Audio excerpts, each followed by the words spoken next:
Freckles by Gene Stratton-Porter. Chapter 1. Wherein Great Risks Are Taken and the Limberlost Guard is Hired. Characters: Freckles, a plucky waif who guards the Limberlost timber leases and dreams of angels.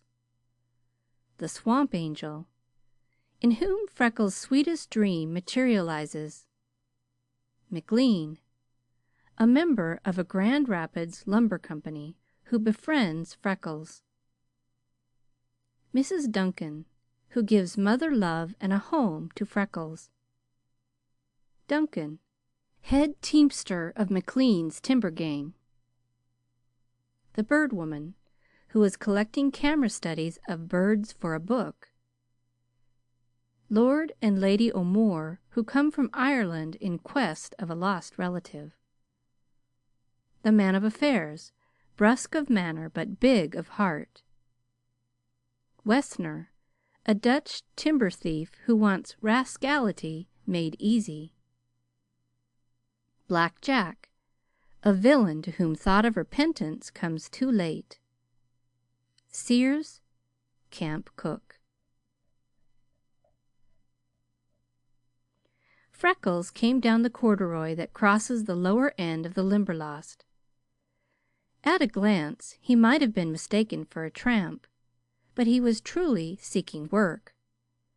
He was intensely eager to belong somewhere and to be attached to almost any enterprise that would furnish him food and clothing. Long before he came in sight of the camp of the Grand Rapids Lumber Company, he could hear the cheery voices of the men, the neighing of the horses, and could scent the tempting odors of cooking food. A feeling of homeless friendlessness swept over him in a sickening wave. Without stopping to think, he turned into the newly made road and followed it to the camp, where the gang was making ready for supper and bed. The scene was intensely attractive. The thickness of the swamp made a dark, massive background below, while above towered gigantic trees. The men were calling jovially back and forth as they unharnessed tired horses that fell into attitudes of rest and crunched, in deep content, the grain given them. Duncan, the brawny Scotch head teamster, lovingly wiped the flanks of his big bays with handfuls of pawpaw leaves as he softly whistled, "Oh, wha will be my dearie, oh," and a cricket beneath the leaves at his feet accompanied him. The green wood fire hissed and crackled merrily. Wreathing tongues of the flame wrapped around the big black kettles, and when the cook lifted the lids to plunge in his testing fork, gusts of savory odors escaped. Freckles approached him. "I want to speak with the boss," he said. The cook glanced at him and answered carelessly, "He can't use you." The color flooded Freckles' face, but he said simply, "If you will be having the goodness to point him out, we will give him a chance to do his own talking." With a shrug of astonishment, the cook led the way to a rough board table where a broad, square-shouldered man was bending over some account books. "Mr. McLean, here's another man wanting to be taken on the gang, I suppose," he said. "All right," came the cheery answer. "I never needed a good man more than I do just now." The manager turned a page and carefully began a new line. "No use of your bothering with this fellow," volunteered the cook. "He hasn't but one hand." The flush on Freckles' face burned deeper. His lips thinned to a mere line. He lifted his shoulders, took a step forward, and thrust out his right arm, from which the sleeve dangled empty at the wrist. "That will do, Sears," came the voice of the Boss sharply. "I will interview my man when I finish this report." He turned to his work, while the cook hurried to the fires. Freckles stood one instant, as he had braced himself to meet the eyes of the manager. Then his arm dropped and a wave of whiteness swept him. The Boss had not even turned his head. He had used the possessive. When he said "my man," the hungry heart of Freckles went reaching toward him. The boy drew a quivering breath. Then he whipped off his old hat and beat the dust from it carefully. With his left hand he caught the right sleeve, wiped his sweaty face, and tried to straighten his hair with his fingers. He broke a spray of ironwort beside him and used the purple bloom to beat the dust from his shoulders and limbs.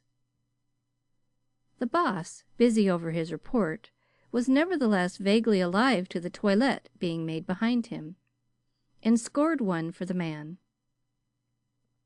McLean was a Scotchman. It was his habit to work slowly and methodically. The men of his camps never had known him to be in a hurry or to lose his temper. Discipline was inflexible. But the Boss was always kind. His habits were simple. He shared camp life with his gangs. The only visible signs of wealth consisted of a big, shimmering diamond stone of ice and fire that glittered and burned on one of his fingers, and the dainty, beautiful thoroughbred mare he rode between camps and across the country on business. No man of McLean's gangs could honestly say that he had ever been overdriven or underpaid. The Boss had never extracted any deference from his men, yet so intense was his personality that no man of them ever had attempted a familiarity. They all knew him to be a thorough gentleman, and that in the great timber city several millions stood to his credit. He was the only son of that McLean who had sent out the finest ships ever built in Scotland. That his son should carry on this business after the father's death had been his ambition. He had sent the boy through the universities of Oxford and Edinburgh, and allowed him several years' travel before he should attempt his first commission for the firm. Then he was ordered to southern Canada and Michigan to purchase a consignment of tall, straight timber for masts, and south to Indiana for oak beams. The young man entered these mighty forests, parts of which lay untouched since the dawn of the morning of time. The clear, cool, pungent atmosphere was intoxicating. The intense silence, like that of a great empty cathedral, fascinated him. He gradually learned that to the shy wood creatures that darted across his path or peeped inquiringly from leafy ambush, he was brother. He found himself approaching with a feeling of reverence those majestic trees that had stood through ages of sun, wind, and snow. Soon it became difficult to fell them. When he had filled his order and returned home, he was amazed to learn that in the swamps and forests he had lost his heart, and it was calling, forever calling him. When he inherited his father's property, he promptly disposed of it, and, with his mother, founded a home in a splendid residence in the outskirts of Grand Rapids. With 3 partners, he organized a lumber company. His work was to purchase, fell, and ship the timber to mills. Marshall managed the milling process and passed the lumber to the factory. From the lumber, Barthol made beautiful and useful furniture, which Updegrove scattered all over the world from a big wholesale house. Of the thousands who saw their faces reflected on the polished surfaces of that furniture and found comfort in its use, few there were to whom it suggested mighty forests and trackless swamps, and the man, big of soul and body, who cut his way through them, and with the eye of experience doomed the proud trees that were now entering the homes of civilization for service.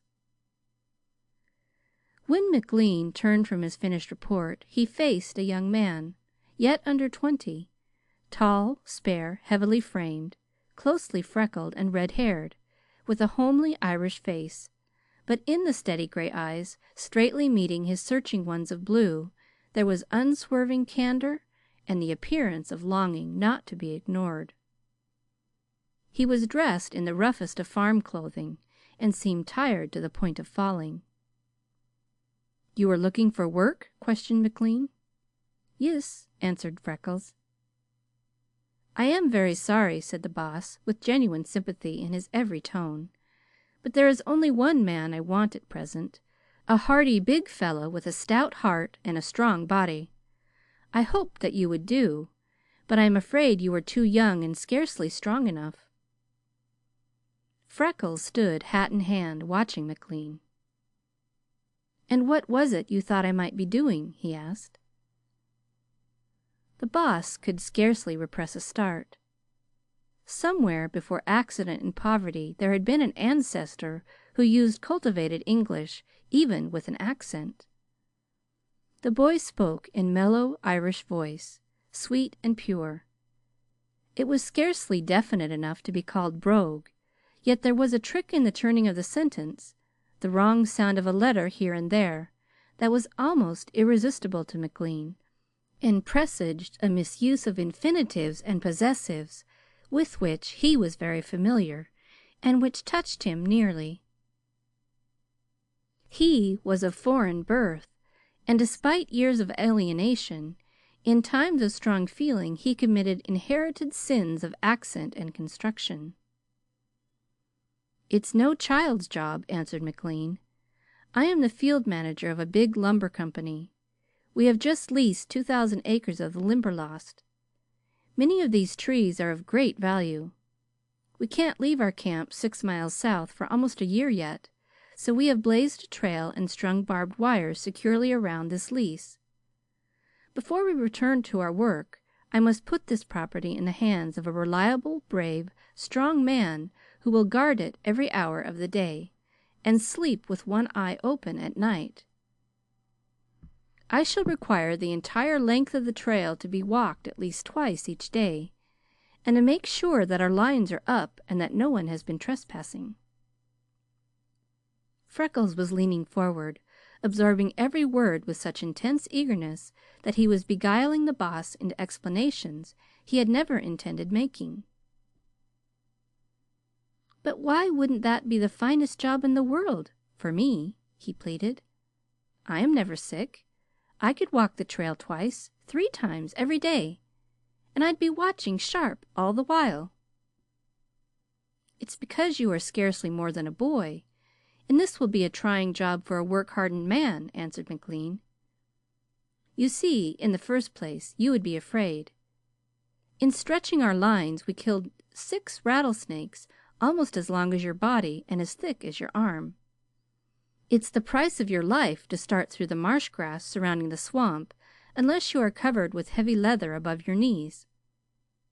You should be able to swim in case high water undermines the temporary bridge we have built where Sleepy Snake Creek enters the swamp.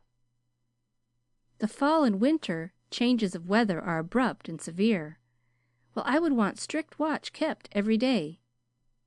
You would always be alone, and I don't guarantee what is in the Limberlost. It is lying here as it has lain since the beginning of time, and it is alive with forms and voices. I don't pretend to say what all of them come from, but from a few slinking shapes I've seen and hair-raising yells I've heard, I'd rather not confront their owners myself, and I am neither weak nor fearful. Worst of all, any man who will enter the swamp to mark and steal timber is desperate.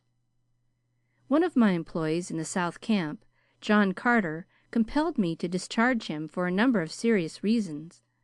He came here, entered the swamp alone, and succeeded in locating and marking a number of valuable trees that he was endeavoring to sell to a rival company when we secured the lease.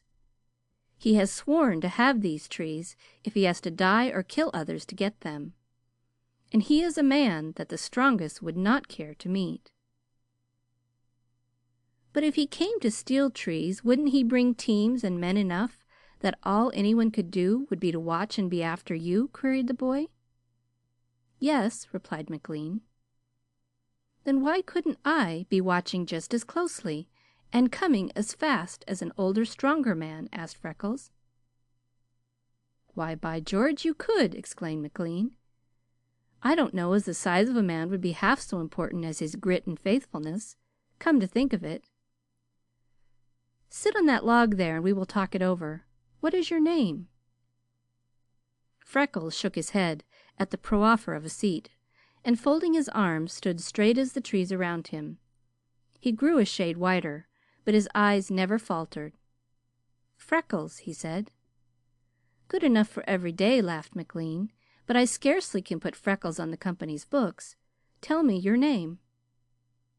"I haven't any name," replied the boy.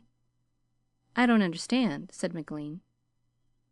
"I was thinking from the voice and the face of you that you wouldn't," said Freckles slowly.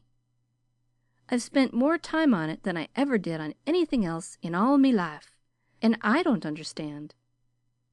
Does it seem to you that any one would take a newborn baby and row over it until it was bruised black, cut off its hand, and leave it out in bitter night on the steps of a charity home to the care of strangers? That's what somebody did to me." McLean stared aghast. He had no reply ready, and presently, in a low voice, he suggested, "And after?" "The home people took me in, and I was there the full legal age and several years over. For the most part we were a lot of little Irishmen together. They could always find homes for the other children, but nobody would ever be wanting me on account of me arm." "Were they kind to you?" McLean regretted the question the minute it was asked. "I don't know," answered Freckles. The reply sounded so hopeless, even to his own ears, that he hastened to qualify it by adding, "You see, it's like this, sir. Kindnesses that people are paid to lay off in job lots, and that belong equally to several hundred others, ain't going to be soaking into any one fellow so much." "Go on," said McLean, nodding comprehendingly. "There's nothing worth the taking of your time to tell," replied Freckles. "The home was in Chicago, and I was there all me life until 3 months ago. When I was too old for the training they gave to the little children, they sent me to the closest ward school as long as the law would let them. But I was never like any of the other children, and they all knew it. I'd to go and come like a prisoner, and be working around the home early and late for me board and clothes. I always wanted to learn mighty bad, but was glad when that was over. Every few days, all me life, I'd be called up, looked over, and refused a home and love on account of me hand and ugly face. But it was all the home I'd ever known, and I didn't seem to belong to any place else. Then a new superintendent was put in. He wasn't for being like any of the others, and he swore he'd weed me out the first thing he did.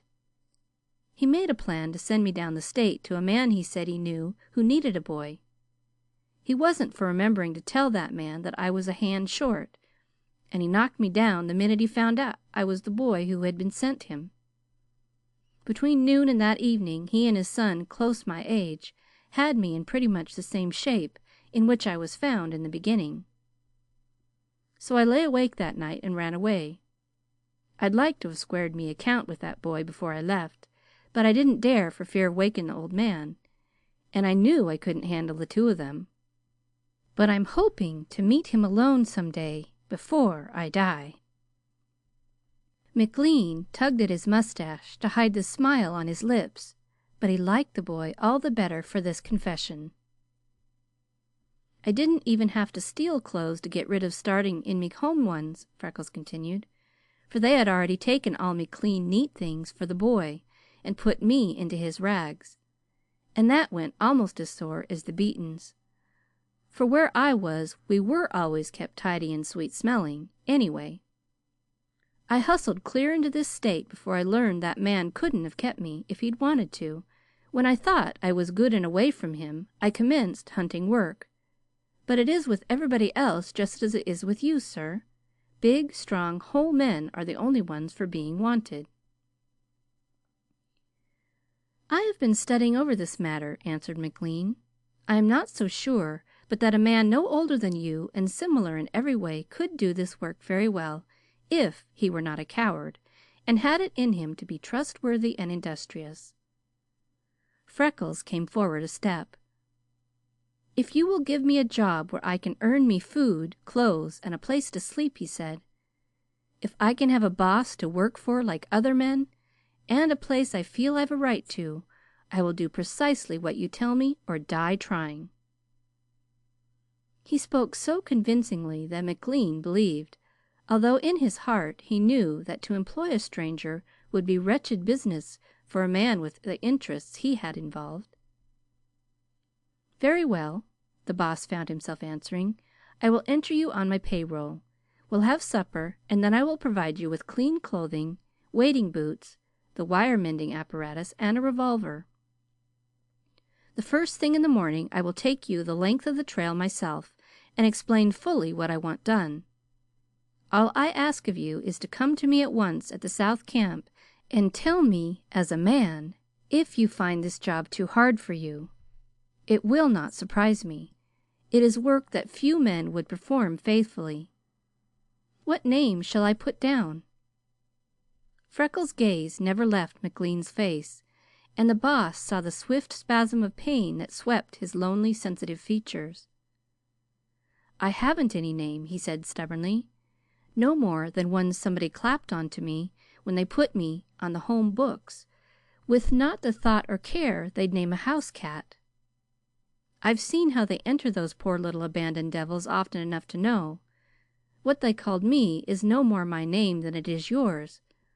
I don't know what mine is, and I never will.